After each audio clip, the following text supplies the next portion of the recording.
Hello, xin chào tất cả các bạn. Hôm nay mình muốn chia sẻ đối với các bạn thêm một món ăn rất là ngon, phù hợp khi mà nhà mình có khách hoặc là có tiệc nha. Đó là món cua chiên sốt trứng muối. Và để làm được món ăn ngon này thì các bạn cần chuẩn bị cho mình. Ở đây là 1 kg cua. Hôm nay là mình dùng cua thịt đó các bạn. Cua sau khi mua về thì các bạn nhớ là mình sẽ làm sạch nè. Đó. Rồi mình cắt đôi ra như thế này ha. Đây 1 kg cua đó các bạn. Rất là ngon luôn. Rồi mình sơ chế xong rồi 1 kg cua ở đây. Tiếp theo nữa đó là trứng muối. Thì ở đây là trứng muối nè. Đó. Mình ăn không hết, mình đã bảo quản ở trong ngăn đá có tủ lạnh. Bây giờ thì mình sẽ mang ra và mình chế biến món ăn. Thì với 1 kg cua thì mình sẽ dùng là khoảng 6 trứng muối. Tiếp theo nữa là 2 quả trứng gà, nó cũng nhỏ nha. Mình dùng gà ta. Nếu mà trứng gà của các bạn to hơn thì các bạn giảm lại. Rồi 1 trái ớt sừng. Và đây là bơ lạc. Mình dùng bơ lạc là 30g. Cứ mỗi một viên như thế này là 10g.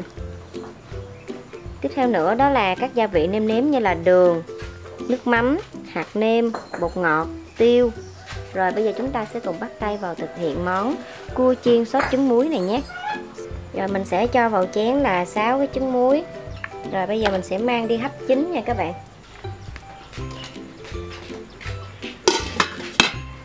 Rồi đối với cua các bạn, thì đối với những cái càng này các bạn sẽ đập cho nó hơi nước nước một tí. Đó, để khi mà mình ướp gia vị á, thì nó sẽ dễ thấm hơn. Rồi bây giờ mình sẽ đi ướp gia vị nha các bạn. Rồi mình cho vào đây nửa muỗng canh đường, nửa muỗng cà phê hạt nêm và 1/3 muỗng cà phê tiêu. Rồi mình cho vào đây 2 quả trứng gà.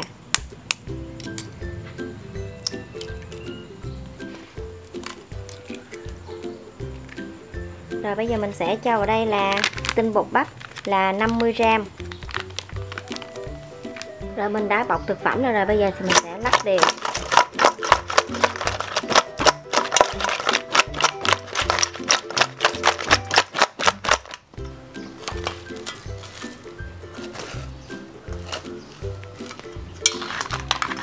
Rồi bây giờ các bạn cứ ướp ở đây trong khoảng thời gian là 10 phút. Rồi mình sẽ mang đi chiên nha. Trường hợp mà các bạn không có bột bắp á, thì các bạn có thể là thay thế bằng bột mì cũng được. Quay trở lại với trứng muối á các bạn.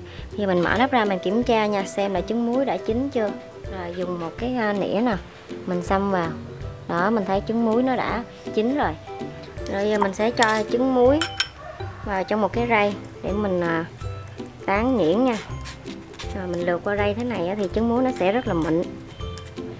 Rồi các bạn, đây là trứng muối nè. Sau khi mình đã rây qua rây nó mịn như thế này ha. Rồi bây giờ các bạn bắt chảo dầu lên. Bây giờ mình chờ cho dầu nóng á. Bây giờ mình cho cua vào mình chiên nha.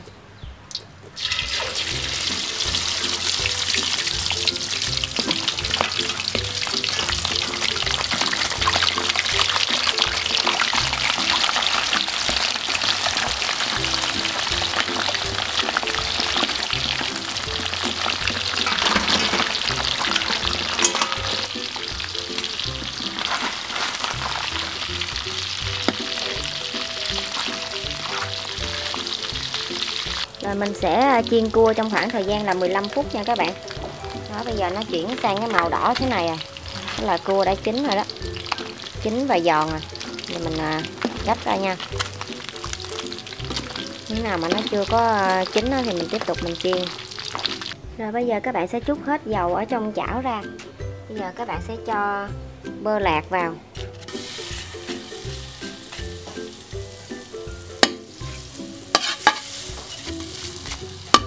Rồi bơ đã tan chảy, bây giờ các bạn sẽ cho trứng muối vào.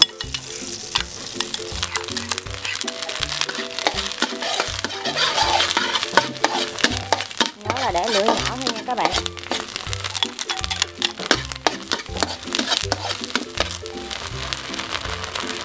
Các bạn cho vào đây khoảng 80ml nước.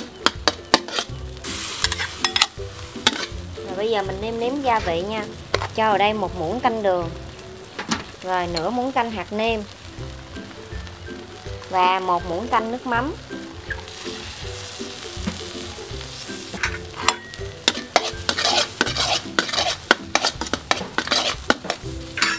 cho ớt sừng sắc lát vào. Rồi bây giờ mình sẽ cho cua vào. Giờ mình đảo nhanh.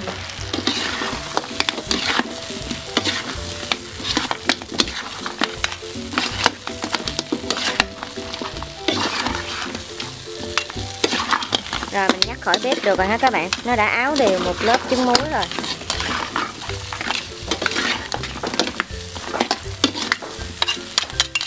Rồi trước khi nhắc khỏi bếp các bạn cho vào đây 1/3 muỗng cà phê bột ngọt. Ai không thích ăn bột ngọt hoặc dị ứng với bột ngọt thì các bạn sẽ bỏ qua.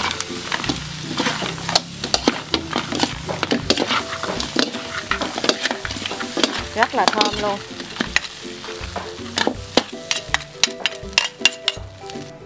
Rồi đây là thành phẩm của chúng ta.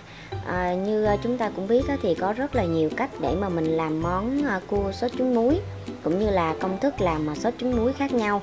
Thì đây cũng là một cách làm. Thì nếu như các bạn cảm thấy yêu thích thì hãy cùng mình vào bếp và thực hiện món cua chiên sốt trứng muối này nha. Thì đây là thành phẩm của chúng ta. Món ăn rất là ngon và đẹp mắt. Mình ăn kèm với rau trăm cũng như là muối tiêu chanh. Rồi nếu như các bạn cảm thấy yêu thích món ăn này, đừng quên cho mình một like và đăng ký kênh ủng hộ cho mình, cũng như là chia sẻ cho thật nhiều bạn bè để biết thêm một công thức nữa về cách làm món cua chiên sốt trứng muối này nhé. Một lần nữa cảm ơn tất cả các bạn đã theo dõi. Hẹn gặp lại các bạn vào những món ăn ngon tiếp theo. Bye bye. Rồi bây giờ mình mời các bạn cùng mình thưởng thức món cua chiên sốt trứng muối nha.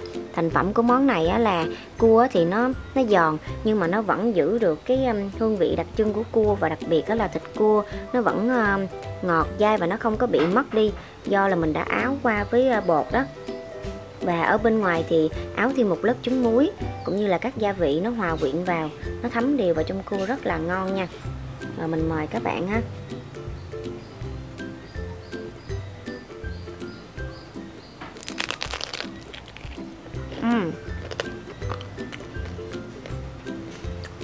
Ngon lắm các bạn.